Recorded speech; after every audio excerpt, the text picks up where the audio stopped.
Hello നമസ്കാരം, ഞാൻ doctor Sajin. Welcome to spice truth. ഞാൻ ഇന്ന് സംസാരിക്കാൻ പോകുന്നത് ചില്ലീസിനെ കുറിച്ചാണ്.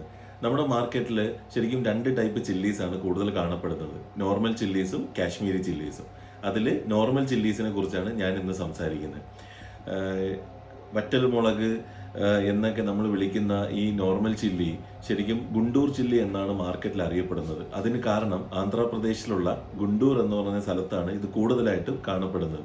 ഈ നോർമൽ ചില്ലീസിൽ തന്നെ ശരിക്കും 25ഓളം വെറൈറ്റീസ് മാർക്കറ്റിൽ അവൈലബിൾ ആണ്. അതിൽ one of the best variety ആയ സനം വെറൈറ്റിയെ കുറിച്ചാണ് ഞാൻ ഇന്നിവിടെ സംസാരിക്കുന്നത്. ഈ സനം വെറൈറ്റീസിൽ തന്നെ S334, S4, S10 എന്ന് പറഞ്ഞ പല ടൈപ്പ് വേരിയൻസ് ഉണ്ട്. അതിൽ S334 എന്ന് പറയുന്ന വേരിയന്റിനെ കുറിച്ചാണ് ഞാൻ ഇന്ന് സംസാരിക്കുന്നത്. അത് ഒരു ഓപ്പൺ പോളിനേറ്റഡ് വേരിയന്റ് ആണ്, ഒരു ഏൻഷ്യൻ വെറൈറ്റിയാണ്. അതായത് ബാക്കിയുള്ളത് കൂടുതലും ശരിക്കും ജനറ്റിക്കലി മോഡിഫൈഡ് ഹൈബ്രിഡ് വെറൈറ്റീസ് ആണ്.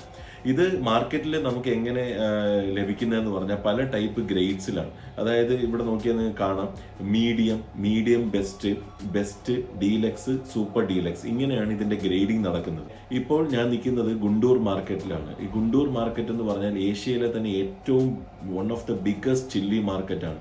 ഇവിടെ രാവിലെ 7 മണി തൊട്ട് 9 മണി വരെയാണ് മാർക്കറ്റ്. ഇവിടെ നോക്കിയാൽ നിങ്ങൾക്ക് കാണാം, ഈ വിൽക്കാതെ കിടക്കുന്ന ഈ ചില്ലീസ്, അതായത് ഇതിന് ഫട്കി ചില്ലീസ് എന്നാണ് പറയുന്നത്.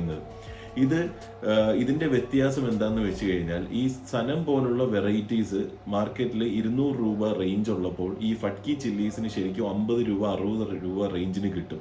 ഈ ഫട്കി ചില്ലീസ് കൂടുതലും പൗഡറിങ് കമ്പനീസ് ആണ് യൂസ് ചെയ്യുന്നത്. അവർ എന്ത് ചെയ്യുമെന്ന് പറഞ്ഞാൽ ഒരു 70 to 80% ഈ ഫട്കി ചില്ലിയും ബാക്കിയുള്ള 20% ഈ സനം പോലുള്ള വേരിയൻസും കൂടെ മിക്സ് ചെയ്തിട്ടാണ് പൗഡർ ചെയ്യുന്നത്. ഇനി നെക്സ്റ്റ് വീഡിയോയിൽ ഞാൻ ഈ ചില്ലീസിന്റെ ഹാർവെസ്റ്റിങ്ങിനെ കുറിച്ചും സ്റ്റോറേജിനെ കുറിച്ചും പറയാം. Thank you.